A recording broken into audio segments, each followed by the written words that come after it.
If you could only read 4 more books, which ones would those be? And then think about what if you could read only 8 and 16? In today's video, I've broken down those 16 books in different categories: the must, the needs, the want, and the nice to read. And starting with the must, in here we're gonna see books that take me a little bit out of my comfort zone, but that are everywhere, and that I really believe that the authors deserve a chance. And we will start with a series that it's not really known, but now in booktube there's this momentum around it, and that is the Dandelion series. The Grace of Kings is the beginning of an epic fantasy story. It will have a nation-inspired setting, and it will mainly be the story of this empire that it's coming from the ashes and that it's being created. It seems that it will really expand both in scope and in characters, that it's going to be about power, about war, and honestly the reviews are very good, especially for book 2. And we continue with a very beloved author that I haven't read yet, which is Robin Hobb with the Liveship trilogy, first book Ship of Magic. Again, this author has been recommended by a lot of people. I know it's also a love or hated because Robin Hobb tends to write very character-driven stories, which fine by me, but I also really like my stories with a plot that keeps going. It's not enough for me to have amazing characters. This trilogy is a Nautic epic fantasy with a great magic system, and the Ship of Magic talks about this land where there's this magic wood that is sentient, and it seems that it's very rare and it's very complicated to trade. And then we will also have these sentient ships that can quicken, which means that can come back to life if 3 consecutive generations die in that ship. And now it seems the story will kick off with one family almost at the brink of that quickening, and the girl that was supposed to get this ship, the thing that she loves more than anything, is not actually gonna get it. There's supposed to be also other ship that is also alive, but it's kind of like a little bit tortured, a little bit dark, and I don't know, the story unfolds from there. Then we go to favorite author with a series that I've kind of like giving it a second chance, and it's gonna be Mistborn Era 2. So hear me out. I read Mistborn Era 1 like a long time ago and loved it, completely obsessed. And then when Era 2 started to come in, I also was like, yay, I'm going to love this. But I was really disappointed, and I honestly did not like it. It was like, no, Brandon, why are you doing this?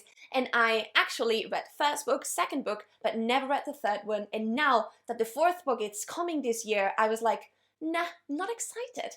But then something interesting happened, because I've been lately very obsessed with Flintlock, which is the subgenre in fantasy that has a little bit of gunpowder. It has kind of like this almost modern setting, and I've been loving Promise of Blood and also Guns of the Dawn. And it turns out Mistborn Era 2, it's also within this umbrella, so I thought, okay, let's give it a second try. So yeah, The Allure of Law. Mistborn Era 2 takes place in the same world as Cadriel, but time has passed. So the characters that we love are kind of like now part of the religion, part of the myth, and we will be following Wax, who will need to change a little bit of setting from this very rough, almost desert place that he is to the capital, and you know, he will need to navigate that situation. He does have magic as well, so the story will unfold from there. And last but not least, and gosh, I am really scared about this, we have Zenlin Ascends, a 4-book long series that it's concluded, and that it's getting also like a lot of hype, but some people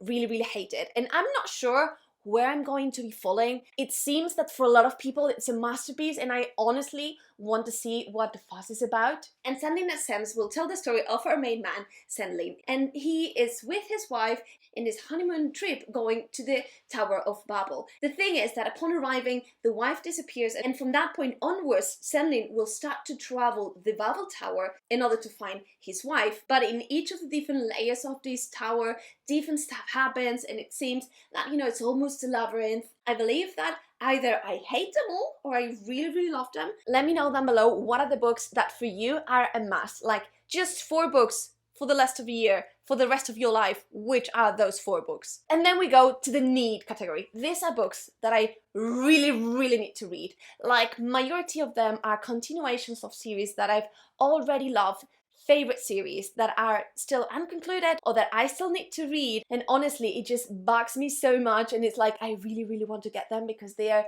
fantastic. And we start with the Greenbone saga. So Love Jade City. Perfect blend between a character and a plot-driven story, heavily leaning to a character-driven, but honestly, the stakes were so high. It's mainly kind of like this fight between different gangs, and I cannot stop thinking about these characters and their welfare, so I have book 2 and book 3 here, and I really want to get to them. Jade City tells the story of this land where people have Jade, and Jade grants you magical abilities. You can become almost like a superhero. You can go really fast, you can be really strong, but not everyone can handle this Jade. You need to be kind of like a green bomb person in order to manage it. In this city, we will have 2 different bands that will fight for the control of this Jade, and you know, the story begins, and it's just like, oh, it seems that they are kind of like in the brink of this small war, and the story will unfold in a way in which you are gonna be completely invested, completely. And then we go to the Powder Mage's trilogy.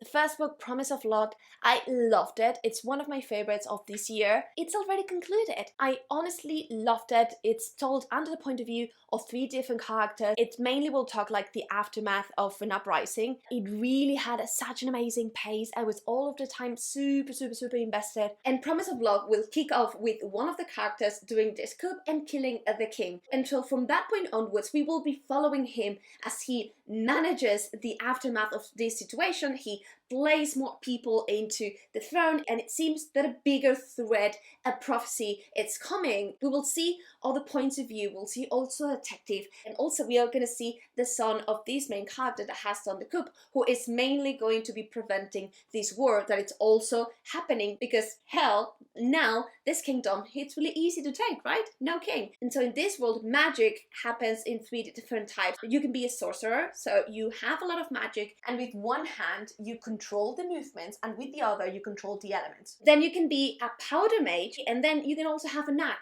so you can also have a little bit of magic. Then we go to a series that I heard everywhere.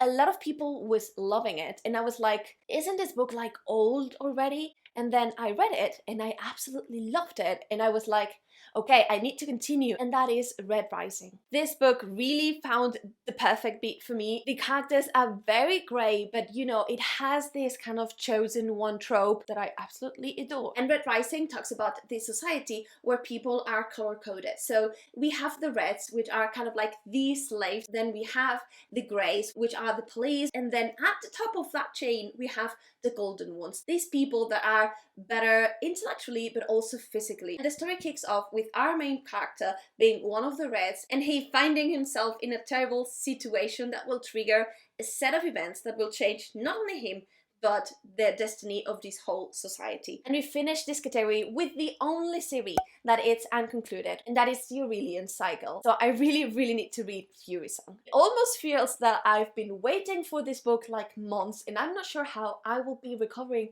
afterwards. So if you haven't read this series already, please give it a try.